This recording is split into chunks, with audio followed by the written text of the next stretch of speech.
Okay, good afternoon, everyone. Thank you for joining this mini forum. Often, the graveyard session at 2 o'clock, but hope all of you had a quick lunch.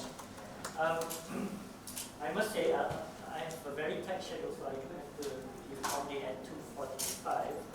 But what I wanted to speak about today is really sharing at the global level what the biodiversity agenda is talking about, more specifically what we are doing at UNDP in Malaysia, Singapore, Brunei Darussalam. And I'll give a bit of focus, especially in terms of financing for biodiversity. Now, this is just a workshop forum, so I wanted to be interactive. If you have any questions, please come in. If you have any questions, please feel free just to ask now. You can ask at the end. Feel free to ask any questions.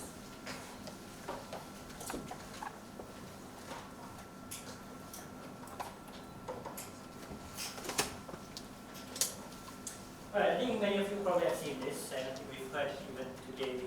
Don't have to remind everyone, but really, biodiversity has seen, maybe someone told me, quite aptly, maybe as the unpopular step sibling when it comes to climate change.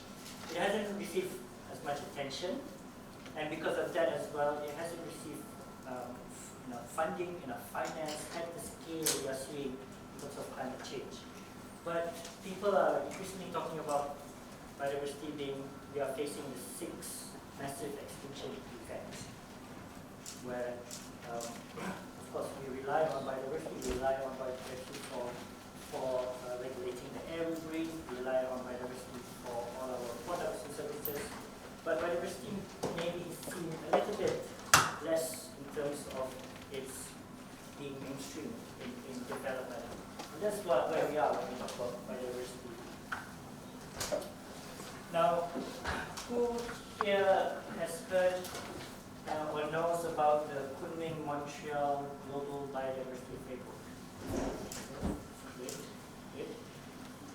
Okay, so quite a few, yeah. Which is good, because unfortunately, it probably also did not receive as much attention as the Paris Agreement.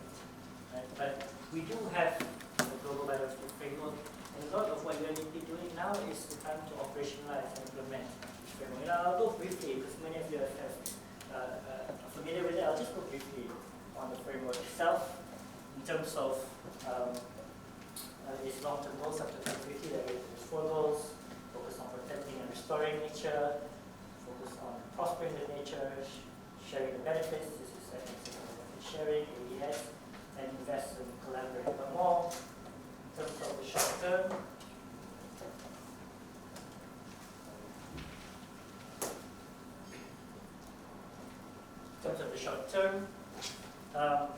there's 23 targets by 2030, but let me just touch on some of the core more important targets. The first one is to stop all loss of areas with high biodiversity through spatial planning and effective management. Secondly is, maybe some of you have heard, the 30 by 30 target. Instead of 30%, restore 30% of all degraded ecosystems and areas with high biodiversity by 2030. There's quite a lot of focus on food security as well, and the target is to cut global food wastage by 50%. And again, one of the key things when we talk about nature biodiversity is to raise financing. And there's a target of raising 500 billion per year in terms of due to phasing out of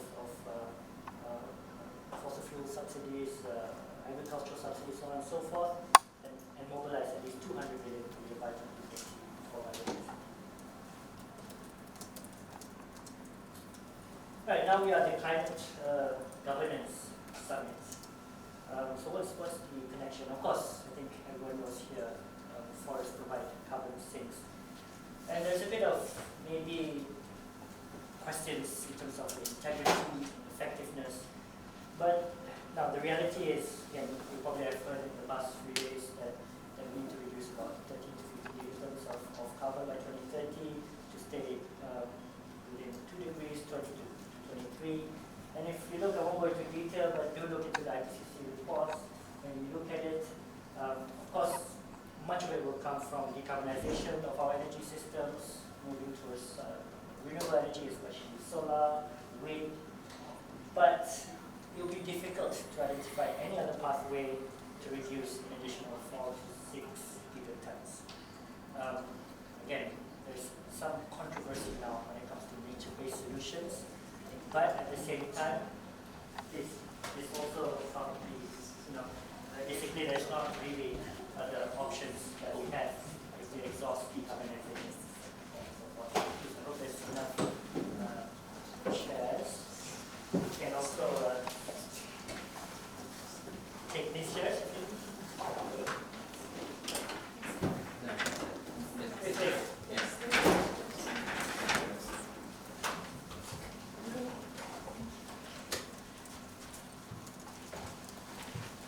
So yes, so just to say that, there is not much options when it comes to even mitigation, and there's no real option to ignore the potential of nature-based solutions. Now, relevant to Malaysia, then no need to tell anyone here, Malaysia is mega diverse, one of 17 mega diverse countries, one of the top 12 in terms of diversity. We have plants, iconic mammals, tigers, orangutan, leopard, our peatlands, which are also essential for as carbon sinks. But I think here the key thing that I can share, even from a personal level, I think the minister highlighted Malaysia as a biodiversity superpower. Now, in terms of climate change, I think the figure has been bandied up quite a lot. Malaysia emits only about 0.8% of emissions around the world. It's not to say that we do not have to do anything. Our per capita emissions are still quite high. But when it comes to what Malaysia can actually do in terms of our impact to the world is looking into Malaysia, especially in terms of preserving our nature. This is where Malaysia at the global level is and has a lot of influence. And just on the side, everyone knows COP30 will be in Brazil. This will be a major agenda. And even from the intergovernmental, from the multilateral past, Malaysia has been a huge player when it comes to biodiversity from the CBD until now. That's why we also have the first IPES chair coming from Malaysia. IPES is the Intergovernmental Panel on Biodiversity Ecosystem Services. The equivalent is IPCC, that I'm sure most everyone knows. So if Malaysia wants to make impact globally, it will probably be in nature and biodiversity. Now again, the link between biodiversity and climate change in terms of the context of Malaysia. Now this is from McKinsey, who's doing the long-term emissions development strategy, and what they found was around 40 to 210 megatons of carbon credits can likely be generated annually primarily from forest and peatland restoration. Nature-based solutions could address over 10% of current domestic emissions, so at a carbon price of $10 to $20 per ton, which is it can go up further to 30 to 50 or even hundreds later on, depending on the projections you read. Malaysia could realize an opportunity of more than 4 billion in this space. So from a nature-based solution point of view, there are also economic opportunities.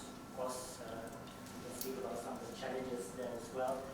But in essence, again, this is where Malaysia can take the opportunity to move towards nature-based solutions. Okay, so what are we doing at UNDP?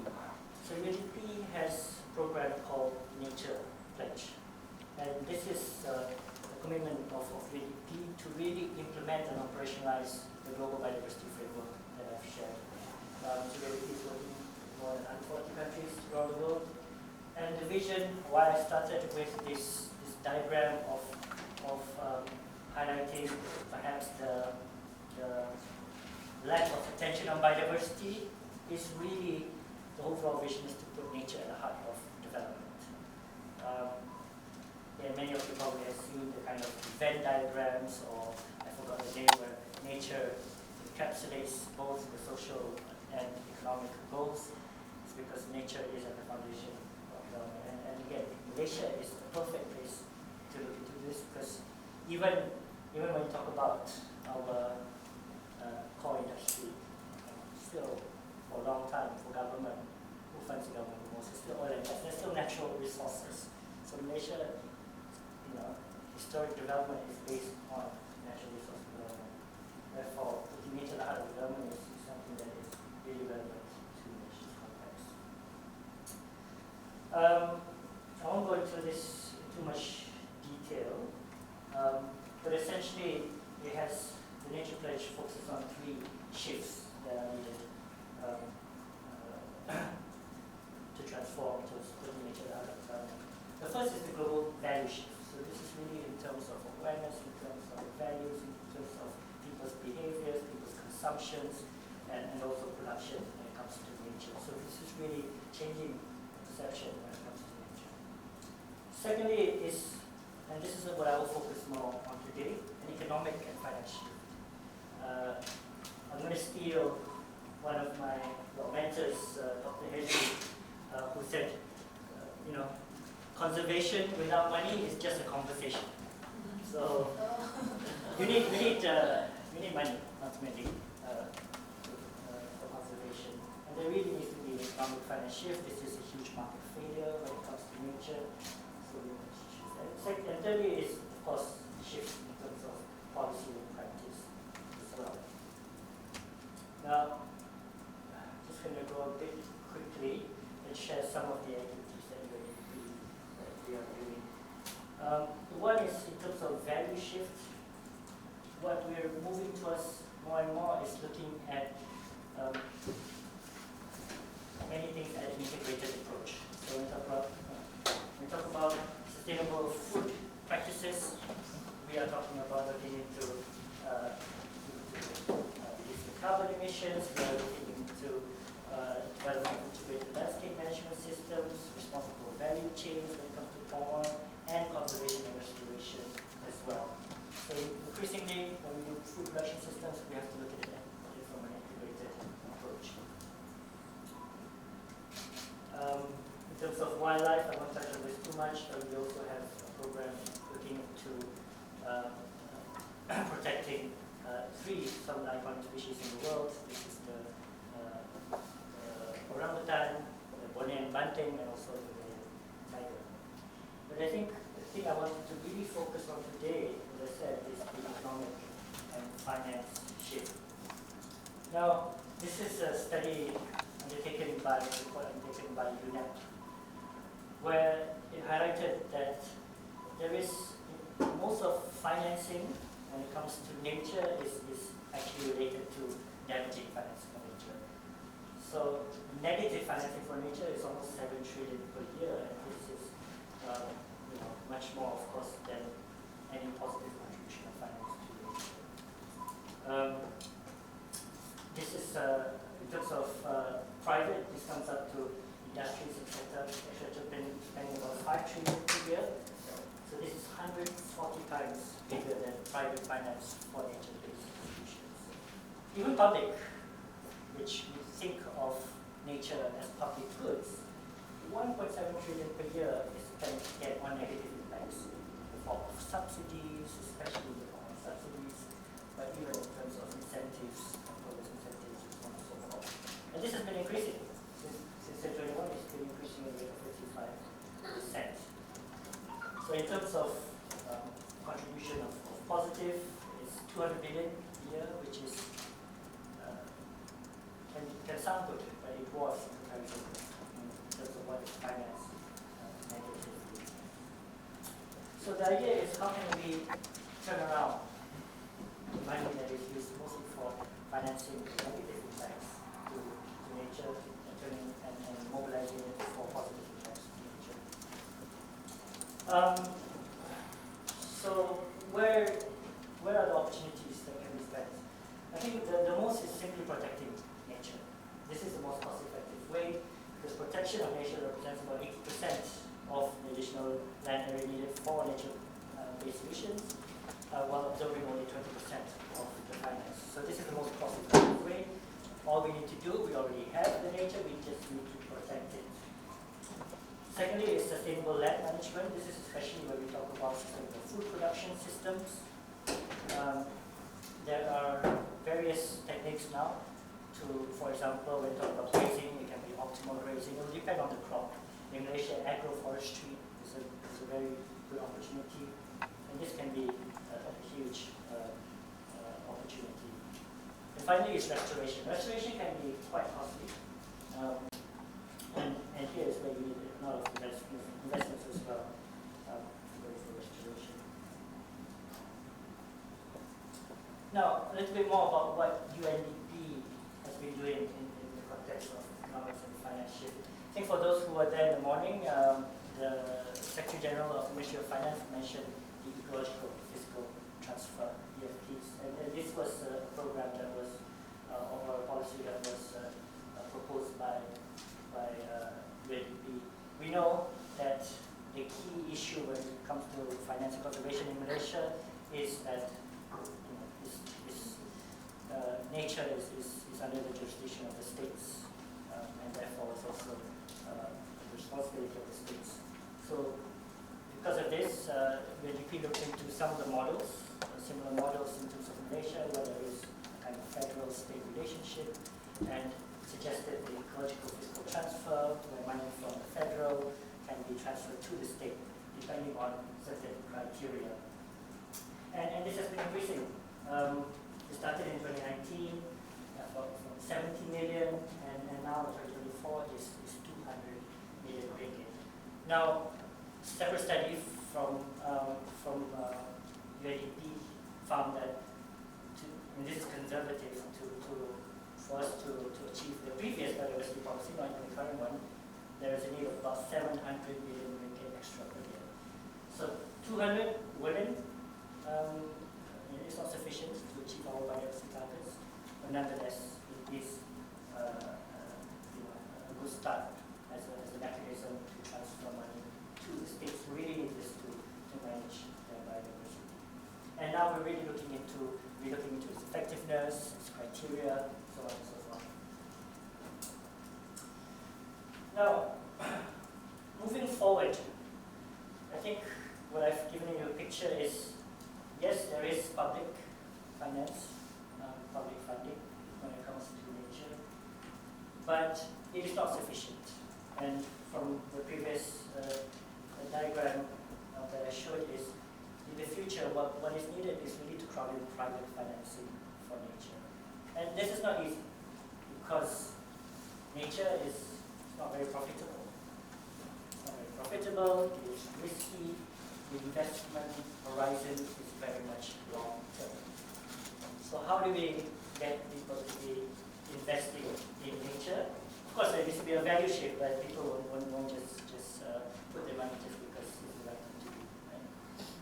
So what occurs in most parts of the world is such, not just for nature, but in such a situation where it's less risky, or it's more risky, less profitable, is you apply blended financing.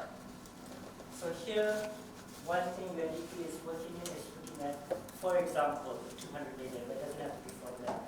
What if we use that to what we call de-risk? Put that to leverage and crowd in more private financing for nature. Now there's various structures for that, but this has been used in other fields as well. To de-risk and make the investments into nature more attractive. So as you can see, blended finance is quite new formulation. This is from last year, but I don't think there's much more that has this. There's only 4 transactions of blended finance in Malaysia compared to Indonesia. There's 42, Philippines 28, Vietnam 28. So within the region, we are unfortunately at the bottom of the pile. So there's one reason for that, to be fair. Most of the blended financing, so there's what we call concessional capital, the public money usually, sometimes philanthropic, which doesn't require any returns, and then there's the private funding. So most of this concessional capital comes from official development systems. It comes from aid essentially from Malaysia being up a middle income country, we don't receive that. But nonetheless, this is where the government can step in, perhaps foundations, philanthropic foundations can step in to provide that concession. So in UNDP, in fact, that's why I'm rushing. We are working very hard to set up some of these instruments. So even this afternoon, we're talking to partners to see how we can put all the pieces together towards developing this blended finance for nature. So this requires getting people providing grant providers, the concessional providers, it requires the financial institutions to issue it, it requires the correct policy, such as the fiscal transfer to be able to be used as a leverage, and it requires the pipeline as well. Because most of the time, what we hear from the financial institutions is that even if there is such an instrument, they take up is slow.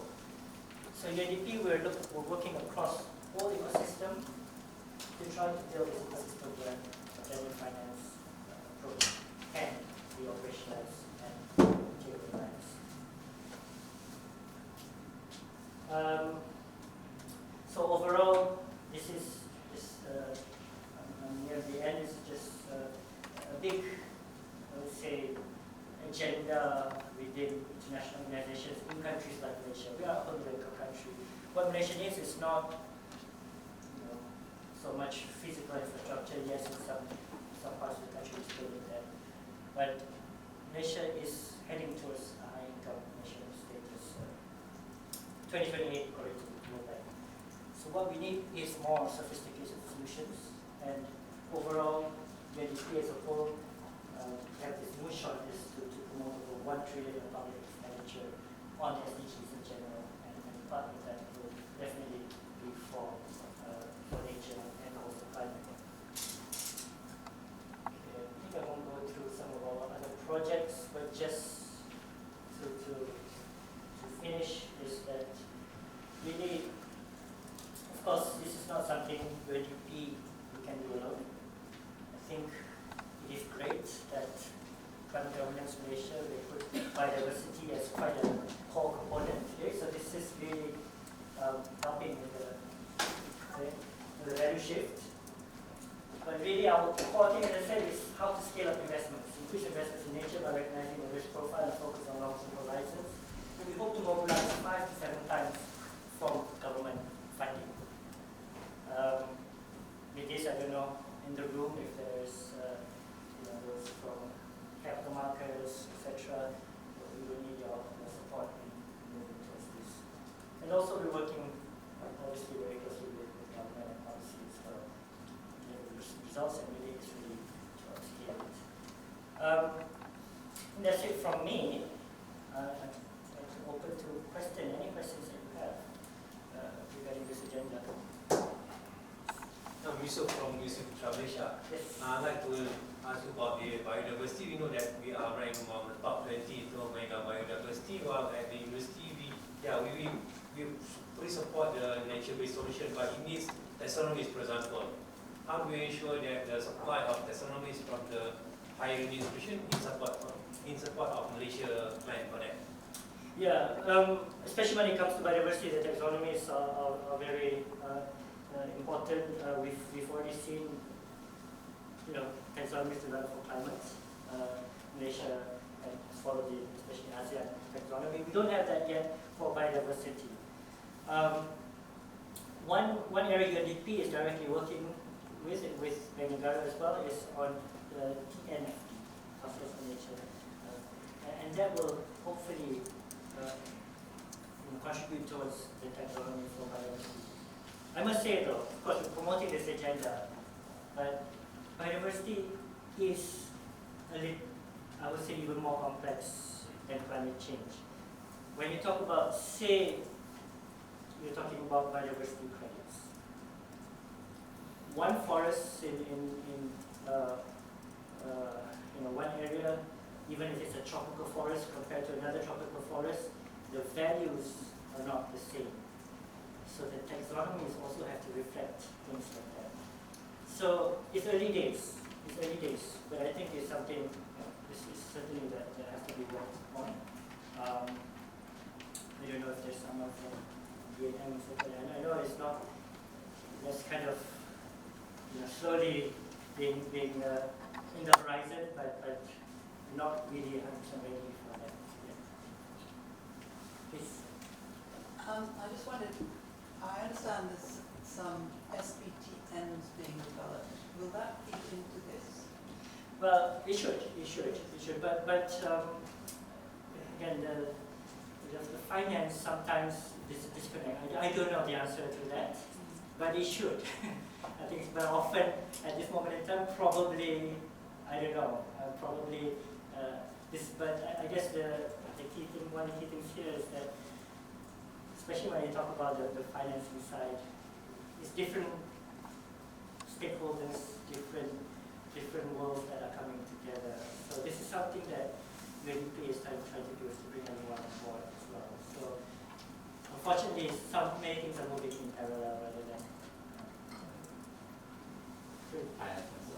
Just that point that you made about UNDP trying to bring people on board. I mean, is that at the international level, or is there also a move to convene the relevant people at the national level here in Malaysia to support on the target setting? Yes, so I'm speaking about more here. Of course, international level we do it as well. Again, we are. I'm not going to overclaim. We can't bring everyone together for the overall agenda. We have to focus. And I think you came in a bit later in. Our focus now is in terms of financing. It's really in terms of financing. This is where we see the demand is from government as well, the support that is needed. We do some other projects as well, our conventional projects in terms of wildlife protection, mentioned earlier with orangutan, and so on. But I think really it's in terms of financing. And this is where we really see we need to bring different actors together. So just to give direct illustration, when we speak with the financial institution side, they said, interesting, we can do the instrument, but there's no pipeline. When we speak to actors on the ground, perhaps yourself, they said, there is pipeline, but it needs some support in terms of policy. When we speak to policy, and they will say, there's no pipeline, there's no instruments. So really, to be fair, it's something that is relatively new. But the framing that I try to give is, Malaysia is supposed to be this biodiversity powerhouse, right? So even if it's new globally, this is something that Malaysia can really lead. Yes. Hi, Shirley from Petronas. Been interesting to hear you talk about bringing people into the room to talk. I think for sure, Petronas is putting in place, or trying to put in place, nature positive plans. Certainly something, I'm sure would be interested to talk to you guys about. But my question is not really about Petronas. It's about talking about de-risking to bring in private finance, right? What do you think needs to fundamentally change to get private finance to want to invest in nature? Because private finance is always looking for a return, right? And then kind of related to that, then what is the metric that you would use, or kind of metrics that you would introduce in order to drive that? That's the big question. So one thing we are trying, or that has been done in other countries, is it's almost counter to what you're saying. It's called sustainability linked type of bond. So it's KPI driven. So basically how it works is, if you achieve a certain KPI, you get a step down in coupon. You get less money if the KPI is achieved, because the investor decides to forego it. If you don't achieve it, then you receive a step up in coupon. You receive more money if it's not achieved. Right? So you're incentivizing success.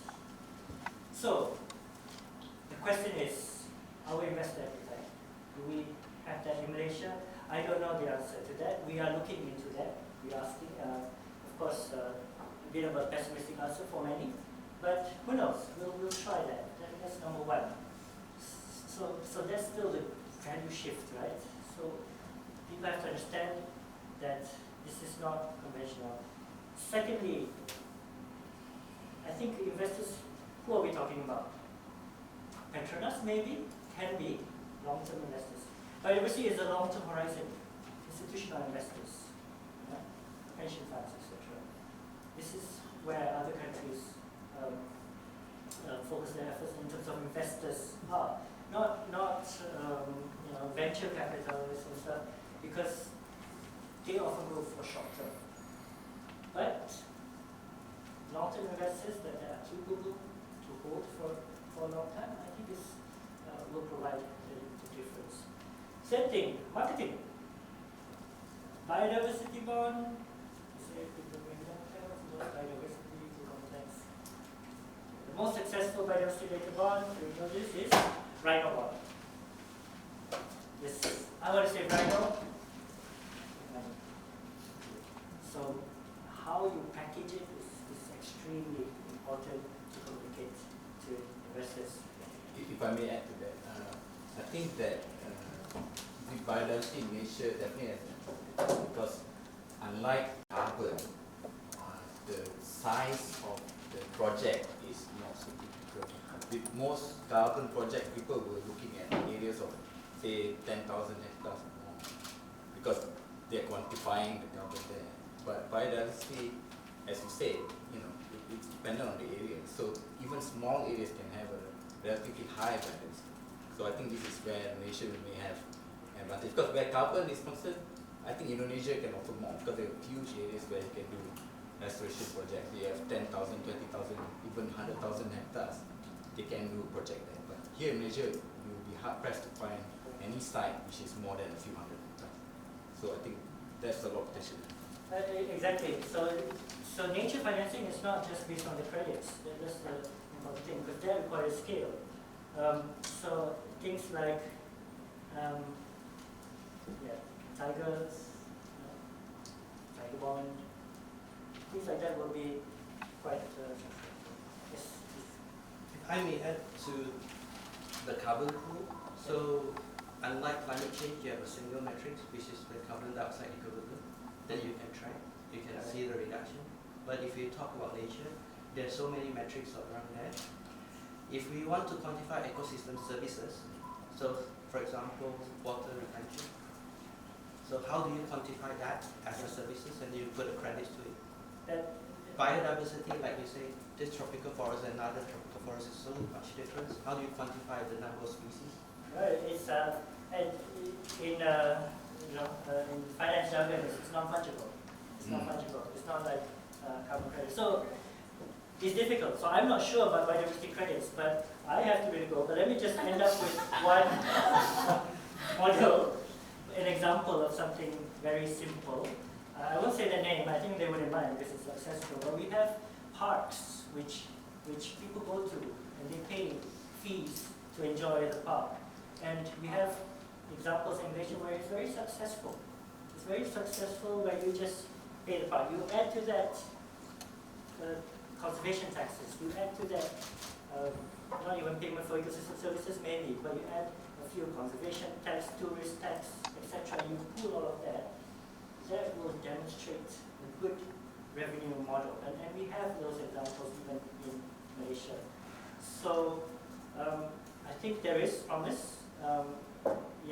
Not just looking at it from biodiversity carbon credits, which will require a lot more thinking, I would say. But even at this moment, we do have nature financing mechanisms and models that do provide the revenue.